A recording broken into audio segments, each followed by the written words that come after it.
Welcome back to elmagorecaps. Like and subscribe for more amazing recaps. Today, we're diving into the first 4 episodes of the anime adaptation of the most electrifying manga in history. A story of relentless determination, unyielding perseverance, and the thirst for revenge in a world that shows no mercy to the weak. What awaits you is the journey of a man too desperate to fear death itself. Welcome to Solo Leveling. About 10 years ago, a series of magical portals appeared around the world, connecting it to another dimension, where countless bizarre creatures called magic beasts lived. These beasts were immune to the conventional weapons of humanity. But not all hope was lost, for across the globe certain people began to awaken magical powers and fight for mankind. These heroes are known as hunters. Clad in their shining armors, these elite warriors battle in an organized way against these monsters. Some of them have the power to heal, others cast elemental spells, and others still have a very strong physique and are experts with melee weapons. The power levels of said hunters range from level S to level E depending on the amount of magic present in their bodies. An important detail about these powers is that once awakened, they cannot be increased regardless of the effort made by the hunters. Sung Ji-woo is the hero of this story, known for being the weakest hunter in the world. He risks his life day after day to help his mother who is sick in the hospital and his sister who can't afford college by herself. Sung has been close to death many times because even the creatures of the weakest dungeons are too strong for him. Now let's talk a bit about economics. In this world, hunters kill those creatures and once they die they might materialize these magical crystals. The stronger the monster, the more valuable the crystal. Hunters usually sell these crystals and buy better equipment and weapons. But as Sung Ji-woo is weak, all he could afford was a normal knife, common clothes and a shoe that is already worn out. But regardless of the difficulties he does not give up. His mind is his strong quality despite no one being able to notice it.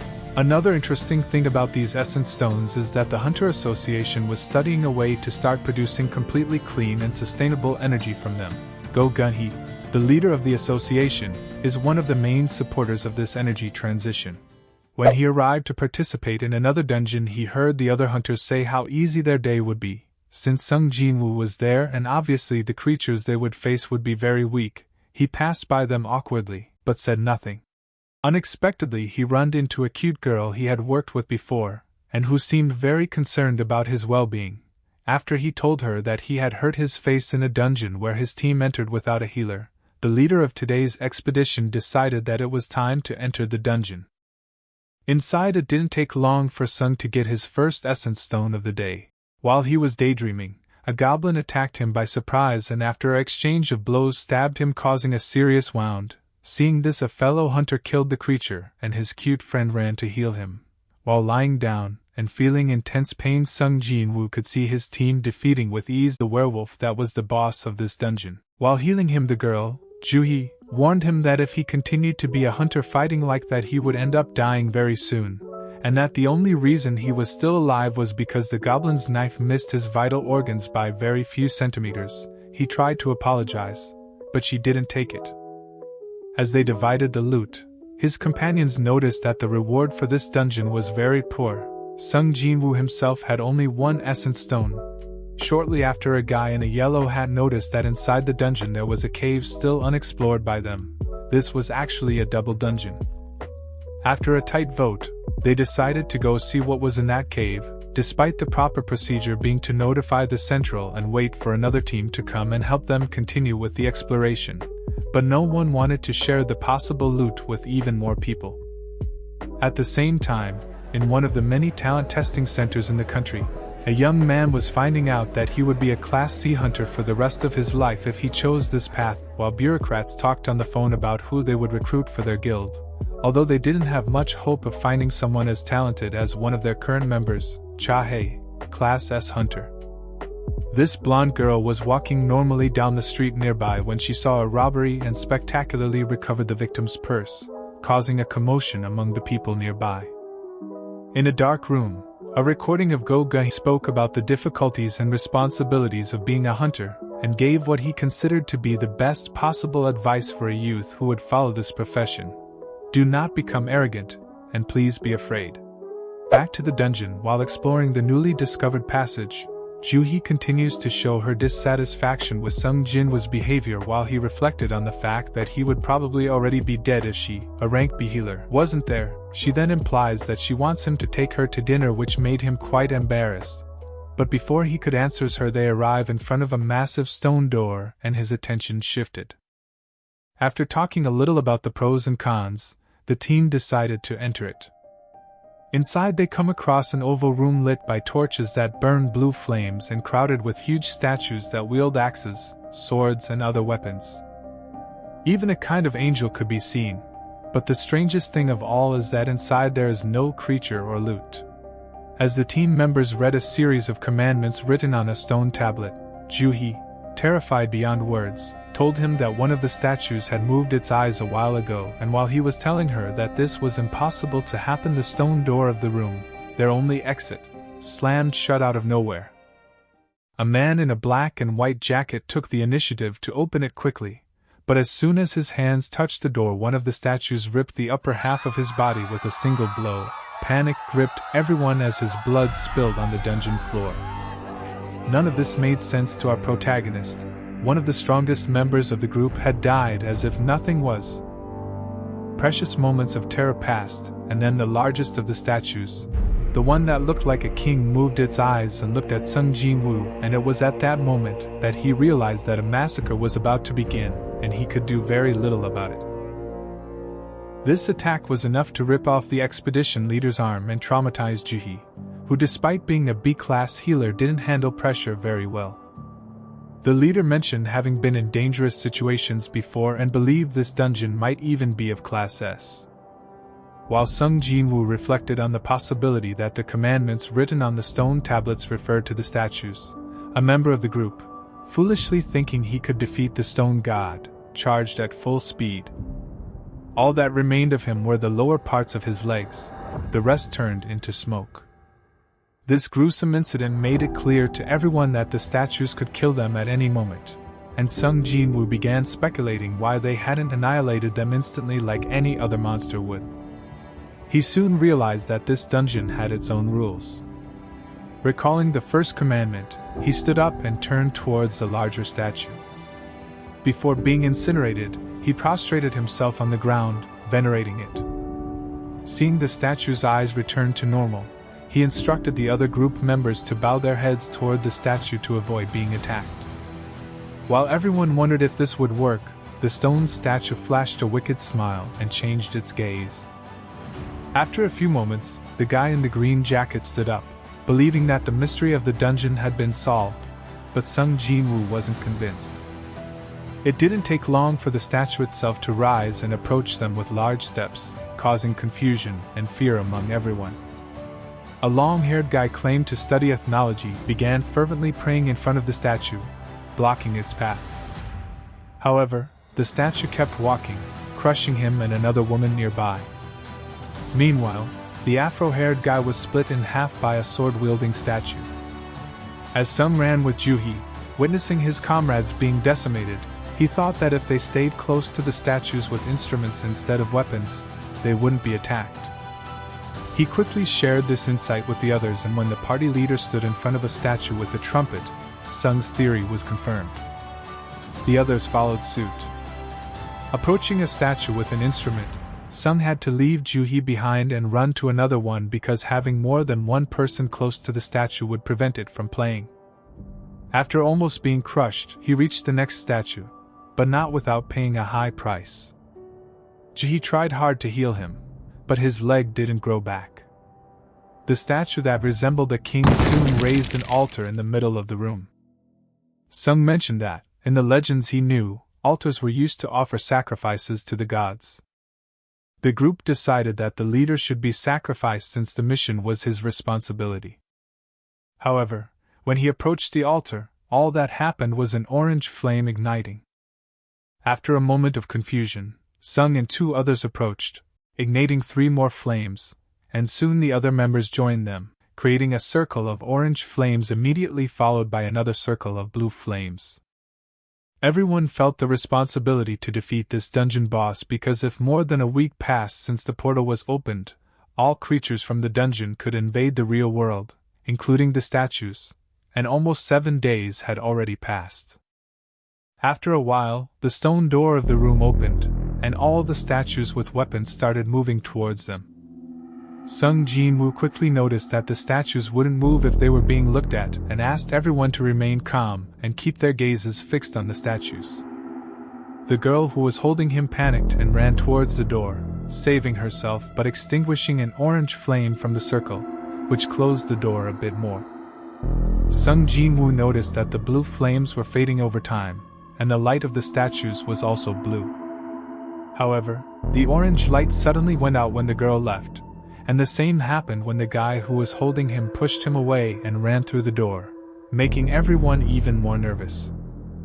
After that, Sung Jin-woo asked everyone not to leave the circle because doing so would create blind spots, and they wouldn't be able to look at all statues simultaneously. He continued saying that when the blue lights marking the time were extinguished, they could all leave the room alive. However, not everyone believed him.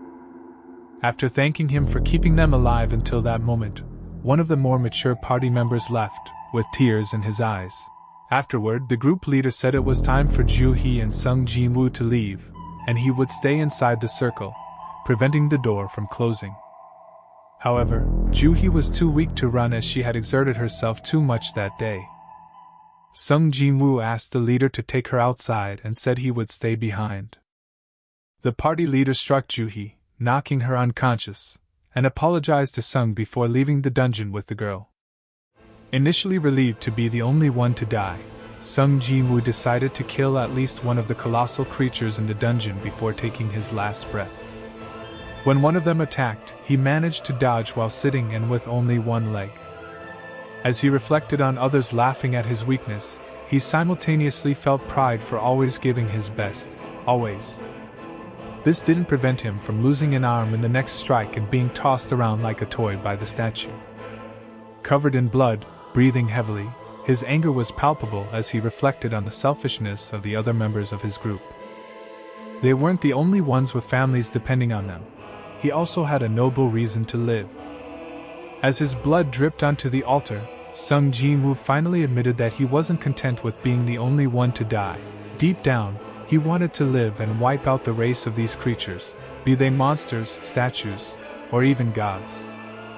If only I had one more chance, was his last thought before the statue's sword shattered his body.